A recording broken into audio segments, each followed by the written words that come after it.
नाबदुहु व नसल्ली अला रसूलिल करीम अम्मा बाद औज़ु बिल्लाहि मिनश शैतानिर रजीम बिस्मिल्लाहिर रहमानिर रहीम।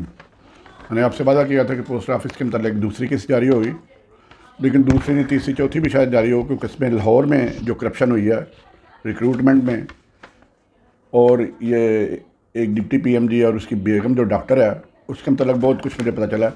तो आइंदा आने वाली वीडियो में वो काम जारी रहेगा। आज मैं मुल्तान में जो भर्ती हुई है और जो भर्ती से पहले जो कुछ किया गया है उन पर रोशनी डालने जा रहा हूँ। ये मेरी सोर्स रिपोर्ट थी जो मुझे काफ़ी दिन पहले मिली थी, लेकिन उससे मैंने तहकीकात की। तहकीकात के पहले करने से पहले तहकीकात करनी ज़रूरी होती है। जब आप रिकॉर्ड करें तो पूरी जिम्मेदारी के साथ करें। लेकिन लाहौर वालों को, अब लाहौर वालों की बारी है। लेकिन यहाँ मैं बताना चाह रहा हूँ कि मैंने पेशगोई की थी कि ये सजाद हुसैन, जिसको उन्होंने 16वें ग्रेड में the most corrupt person in the post office department, उसको मुअज़्ज़म ने 16वें ग्रेड में प्रमोट करके सियालकोट से वो चीफ पोस्ट मास्टर की सीट वेकेंट करके उससे लगाया। और मंडे को मैं इसके ख़िलाफ़ बयान देने जा रहा हूँ FIA में, इसके ख़िलाफ़, मुअज़्ज़म के ख़िलाफ़ और यासर वास्ती के ख़िलाफ़। इनके ख़िलाफ़ बताऊँगा कि इन्होंने क्या कुछ करप्शन की। ये मैं FIA वालों को बताऊँगा, उसके बाद फिर एक प्रोग्राम इस पर करेंगे कि मैं कह रहा हूँ कि ये बंदा प्रमोट करके इन्होंने लगाना है चीफ पोस्ट मास्टर। तो यासर वास्ती मुझे कहता है जी कि ये आपके दरख्वास्त की वजह से रुक गया था, अब हमने लगा दिया। लगा के ही बताते हैं हमें कि लगा दिया। भाई ये करप्शन की इंतहा है। और ये मुझे सारी जो ब्रीफिंग करने वाला था, जो मैंने तो यासर वास्ती के ख़िलाफ़ दरख्वास्त दी थी कि ये सजाद के ख़िलाफ़ सारा कुछ कर रहा है। लेकिन अल्टीमेट जो पता चला कि इसमें यासर वास्ती ने अपने आप को जब इससे मिला तो बड़ा मासूम जाहिर किया था। लेकिन जितनी मासूमियत उसमें है वो इंशाल्लाह ताला आपको अगली एपिसोड में मिल जाएगा, पता चल जाएगा। अब ये जो मुझे बता रहे हैं जी, मुबैना तौर पर बताया गया कि 3 अरब रुपये की करप्शन की गई है पोस्ट ऑफिस में रिक्रूटमेंट के दौरान। इसमें पर वैकेंसी 5 लाख से शुरू होकर 35 लाख तक बिकी है। वो पोस्ट ऑफिस वो महकमा जिसके मतलब ये कहा जाता है कि इसमें करप्शन नहीं होती, और जिसमें करप्शन नहीं होती उसमें भी लूट मार जो है ना मचाई है उसने। ख़ास तौर पर मुल्तान में जो उस वक्त डिप्टी पोस्ट मास्टर जनरल था, उसके पास तो 3-4 चार्ज है। जो जुल्फ़कार हुसैन, इसकी कहानी इस तरह है कि ये मौलाना गफूर हैदरी साहब से इससे तल्लुकात थे, और वो इसके मेहमानों को नवाजता रहा है। जब ये इसके मेहमान आते थे मैं मुल्तान साइड पे, उसके बाद मौलाना असद महमूद साहब मिनिस्टर जब लग गए तो असल कहानी तो उसके बाद शुरू हुई ना। फिर इसने जो मनमानियाँ की, जिन बंदों को ट्रांसफ़र कराया, जहाँ से जो ऑनेस्ट आदमी था इसने उसको ट्रांसफ़र करवा दिया। अब मैं आपको बता रहा हूँ, क्योंकि मैंने कभी नोट्स लेके नहीं की, वीडियो रिकॉर्ड नहीं की, लेकिन नाम इसमें बहुत ज़्यादा थे जिसकी वजह से मैंने नोट्स बना लिए थे। उसके कहते हैं जी ये बंदा जो है ये 7 डिप्टी पोस्ट मास्टर का जनरल, 7 साल तक पाकिस्तान फाउंडेशन जो पोस्ट ऑफिस किया उसका MD भी रहा है। और वहाँ इसने कुछ 94 लाख की कोई ट्रांजैक्शन की, जिसका इंक्वायरी शुरू हो गई, लेकिन इंक्वायरी के दौरान इसको दोबारा वहीं पोस्ट कर दिया गया ताकि ये जो वहाँ उसने जो डॉक्यूमेंटेशन फिक्टिशियस की है उसको हटा सके, ख़त्म कर सके।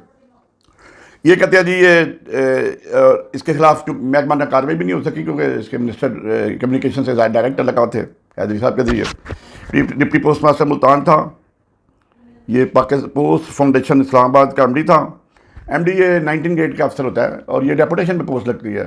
लेकिन ये जो DG साहब है, उन्होंने चूँकि मिनिस्टर साहब का हुक्म मानना था, उस मिनिस्टर साहब को खुश करना था, तो उन्होंने इसको, अब 20वें ग्रेड में हो चुका है, फिर भी उधर ही है, उसका चार्ज अभी भी उधर है। और ये दफ्तर है इस्लामाबाद में। मुल्तान में भी डिस्ट्रिक्ट पोस्ट मास्टर जनरल है और इस्लामाबाद में MD लगा हुआ है। 600 किलोमीटर का सफ़र है, जो जनाब एक बंदा बैठ के उसको वहाँ इस्लामाबाद भी जाता है, और उधर मुल्तान में क्या करता है, वो इस्लामाबाद में ही रहता है, सारे काम उधर ही करता है। जाओ देखो तो आपको मिनिस्ट्री में मिलेंगे या इस्लामाबाद DG ऑफिस में जाके मिलेंगे आपको, और कोई नहीं है। ये जुल्फ़कार साहब मिलते हैं आपको। इसने जनाब, इसने तो बताया यह गया है कि भर्तियों का इसने ठेके ले लिया था। ख़ास तौर पे पंजाब साइड पे जो मुल्तान सदर्न पंजाब है उसमें इसने तमाम भर्तियों का ठेका लिया था, और अल-ऐलान वहाँ बोलियाँ लगी थी। नेक्स्ट एपिसोड में बताऊँगा कि एक मौलवी साहब ने ख़त लिखा मिनिस्टर साहब को कि जनाब ये आपका नाम बेच रहा है और ये खुली करप्शन कर रहा है, लेकिन कोई असर नहीं हुआ। उसने बंदे तो अपने भर्ती करवा ली है, और ऐसे बंदे कराए जो दस्तखत भी नहीं कर सकते। और इसने जनाब ये किया कि जो ईमानदार बंदे हैं उनको उठवाया, जिसमें अनवार मलिक साहब हैं PMD रावलपिंडी, इसको एस्टैब्लिशमेंट भिजवा दिया। क्योंकि मिनिस्टर का बाप था, चाचा लगता था। मिनिस्टर से जो चाहते ये वो कहता मेरा बड़ा तल्लक है जी, मैं जो चाहूँ वो करूँ, मुझे कौन रोक सकता है। और आजकल उन दिनों में 16 माह में जो लूट मार हुई है, जो करप्शन हुई है, उसकी दास्तान निकला था। इस तरह मैं ज़ाती तौर पर जानता था कि ख्वाजा इमरान रज़ा साहब थे PMD लाहौर, इंतहाई अनस्ट आदमी था, वो 2 नंबर काम ही को नहीं करता था। उसको भी हटवा के ये मज़हब को लाया गया ताकि खूब करप्शन करो, और मज़हब को सीनियर मैनेजमेंट कोर्स पे भेज दिया गया 20वें ग्रेड में, और वहाँ एक आ गई है लेडीज़ को चार्ज लगाया गया, वो भी 7 दिन की छुट्टी चली गई। और यासर वास्ती तो सीनियर मोस्ट था, उसको PMD का चार्ज नहीं दिया, पर रोना उसको इस बात पे पड़ गया कि मुझे चार्ज नहीं दिया गया। तो जनाब ये सूरत हाल है। इसी तरह ये इसने ज़हीर खटक साहब को ट्रांसफ़र कराया, स्टार खटक को ट्रांसफ़र करवा के इसने पोस्ट लाइफ इंश्योरेंस डेपुटेशन में भिजवा दिया। ये बंदा, इसके जो एक तो हम सियालकोट के सजाद हसैन शाह को रो रहे हैं ना, और सऊदर्न पंजाब वाले इस बंदे को रो रहे हैं। वहाँ जितनी करप्शन इस बंदे ने की है, ये आइंदा आपको पता चलता जाएगा, क्योंकि मुझे पता है कि वीडियो लंबी है, दिखेगा कोई भी नहीं। ये आपको बताऊँगा कि ये सजाद हसैन शाह का बाप है। सजाद हसैन ने तो चलो एक डिवीज़न में किया ना, उसने करप्शन किया सियालकोट, नारोवाल, गुजरावाला में, इसमें यहाँ इसने करप्शन करके बंदे अपने भर्ती करवाया। इधर सब पूरा सऊदर्न पंजाब इसने भेज दिया, पूरी रिक्रूटमेंट करके। ये कम अज़ कम जो मेरा बताने वाले हैं सोर्सेज, वो बता रहे हैं जी कि 3 अरब 5,000 वैकेंसियाँ थी, तो जनाब 3 अरब रुपये का डाका डाला गया। अब ये FIO के दूँगा इंशाल्लाह ताला, इंक्वायरी ये करेंगे तो ये दूध का दूध और पानी का पानी हो जाएगा कि किसने क्या कुछ किया है, किस तरह ईमानदार बंदों को कैसे कैसे पोस्टिंग से हटाया गया है। और उनसे मैंने रब्ता करके उनसे पूछ भी लिया है कि क्या आपको इस दौरान रिक्रूटमेंट के दौर में हटाया गया है। तो उन्होंने ऑफ द रिकॉर्ड मुझे बता दिया जो कुछ बताना था उन्होंने। अब ज़ाहिर है वो बंदे जो हैं वो इन सर्विस है, और इन सर्विस बंदे के लिए मौका देना बड़ा मुश्किल हो जाता है। ख़वातीन हज़रात, ये थी पहली किस्त जो जुल्फ़कार की करप्शन से शुरू हुई। इसकी दूसरी करप्शन की कहानी भी जुल्फ़कार की होगी, क्योंकि बड़ा इसके मतलब बड़ी लंबी रिपोर्ट आई हुई है। मैं कहता हूँ ना, ये सजाद हुसैन का बाप है। तो सजाद हुसैन तो एक छोटा सा कीड़ा है जिसको 16वें ग्रेड में प्रमोट किया गया। सारियाँ उसकी ACR बैक डेट से एक्सपंज करवाई गई, और एक्सपंज करने वाला कौन था वो भी आपको बताऊंगा। उसके बाद मैंने बताया था कि इसको चीफ पोस्ट मास्टर लगाने जा रहे हैं। वो उन्होंने मेरी वीडियो की वजह से कोई 1 महीना रोक के रखा। जब उन्होंने कहा दिया मामला ठंडा हो गया, चलो इसको लगा दो। आजकल वो स्टार में यहाँ 18वें ग्रेड की पोस्ट है, वहाँ उस पर लगाया हुआ है।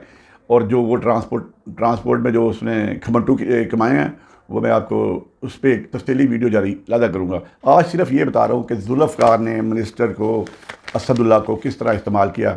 असदुल्ला साहब को क्या देता था ये अल्लाह बेहतर जानता है, लेकिन जब मौलवी खाते हैं तो फिर खूब खाते हैं। तो उसकी वजह से जनाब तमाम ईमानदार बंदों को हटा के रिक्रूटमेंट की गई।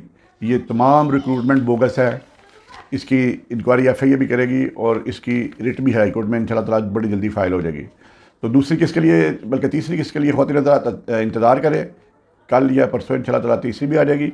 उसके बाद 1-2 और के बाद मैं लाहौर में जो इंकशाफत करूँगा ना, वो आपके लिए सनसनीखेज़ किस्म के इंकशाफत होंगे। ख़वातीन हज़रात इसके साथ इजाज़त दें, दुआ में याद रखें, गिरदो दुआ का ख्याल रखें। अस्सलामु अलैकुम व रहमतुल्लाहि व बरकातुहू।